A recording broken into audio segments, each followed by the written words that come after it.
اور بہت سارے علاقوں میں یہ غلط رسم موجود ہے کہ جب بیٹے کا نکاح کرتے ہیں تو اس سے 50 ٹائم پورا گھر پوچھتا ہے کہ تجھے لڑکی پسند ہے کہ نہیں.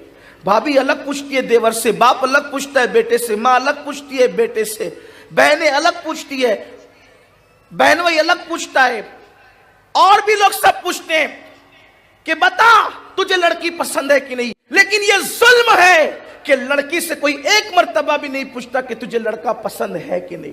اور اگر کوئی لڑکی کہہ دے کہ مجھے لڑکا پسند نہیں ہے تو پورے گھر میں اس کو پورا گھر مل کے اس کو تانا دیتا ہے، تو اتنی بدماش نکلی، تو اتنی عجیب تر نکلی، تو اتنی باغی نکلی کہ تو ہمارے آگے کیسے جائے گی. یہ جہالت چھوڑ دو.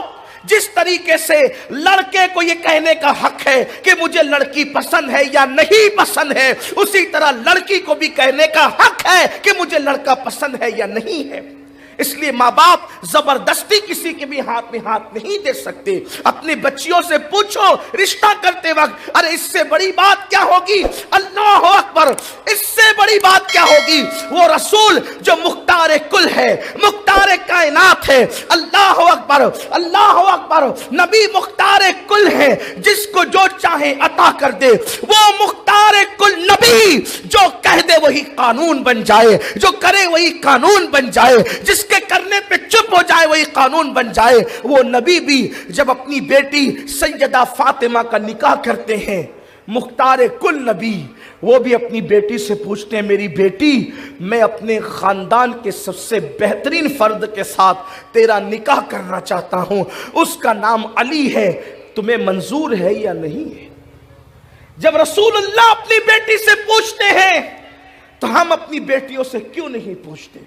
لیکن اگر کسی بہن کے ساتھ یہ حادثہ ہو جائے کہ اس پہ ظلم ہو گیا ہو، کہ معاذ اللہ گھر والوں نے اس سے پوچھے بغیر اپنی مرضی سے طبیعت سے کر دیا، تو اب اس کے لیے یہ ضروری ہے کہ وہ اسی کے ساتھ نباہ کرے، دوسرے سے ناجائز تعلقات قائم نہ کرے. کیونکہ اگر نامقبول صورت والا شوہر بھی آپ کو ملا اور آپ نے نباہ کر کے صبر کیا، اللہ اس پہ بھی آپ کو جنت عطا کرے اور بے حساب جنت عطا کرے گا. بہت خوبصورت سی ایک بات بتائی جاتی ہے. ایک بہت بڑے نحوی تھے، نحوی، علم نحو کے ماہر. جب وہ اپنے گھر کے اندر آتے تھے تو اپنی بیوی کو سلام کر کے کہتے تھے بیوی صاحبہ، بیگم صاحبہ، تم بھی جنتی ہو اور ہم بھی جنتی ہیں، تم بھی جنتی ہو ہم بھی جنتی. بہت بڑے عالم تھے وہ، علامہ تھے، علم نحو کے ماہر تھے. پھر گھر میں آتے کہتے تم بھی جنتی ہو ہم بھی جنتی. آپ تو جانتی ہیں کہ اگر ماحول اچھا ہو تو سب برداشت ہوتا ہے، گھر کا ماحول خراب ہو جائے تو پھر کھکارنے پر بھی جھگڑا ہو جاتا ہے. برداشت کرتی رہی بیچاری بیوی، تم بھی جنتی ہم بھی جنتی تم بھی جنتی. ایک دن بیوی تھی غصے میں، جب یہ نحوی صاحب علامہ تشریف لائے تو کہا کہ السلام علیکم، آپ بھی جنتی ہم بھی جنتی. تو بیوی نے کہا یہی آتا ہے کہ اس کے سوا کچھ اور بھی آتا ہے؟ جب دیکھو جب تم بھی جنتی ہم بھی جنتی تم بھی جنتی، ارے بتایا کبھی کہ کیوں جنتی؟ تب اس بزرگ نے، علامہ نحوی نے فرمایا کہ بیوی میں بہت خوبصورت نہیں ہوں، میرا چہرہ بہت اچھا نہیں، دنیا کا کوئی انسان بدصورت نہیں ہے، یہ بات یاد رکھ. کسی انسان کو بدصورت مت کہنا. کیوں؟ انسان خوبصورت ہے، تھا، رہے گا. اسی لیے تو اللہ نے اپنے محبوب کو انسانوں میں بھیجا. اگر انسان سے بڑی مخلوق کوئی خوبصورت ہوتی تو اللہ اپنے محبوب کو اس مخلوق میں بنا کے بھیجتا. وہ ہر عالم کی رحمت ہے، کسی عالم میں رہ جاتے، یہ ان کی مہربانی ہے کہ یہ عالم پسند آیا.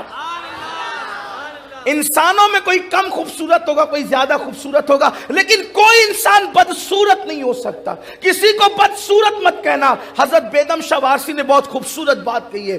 کہتے ہیں اب آدمی کچھ اور ہماری نظر میں ہے، اب آدمی کچھ اور ہماری نظر میں ہے جب سے سنا ہے یار لباس بشر میں ہے. یار لباس بشر میں آ گیا تو ہمیں پتا چلا یہ صورت انسانی خدا کی محبوب صورت ہے.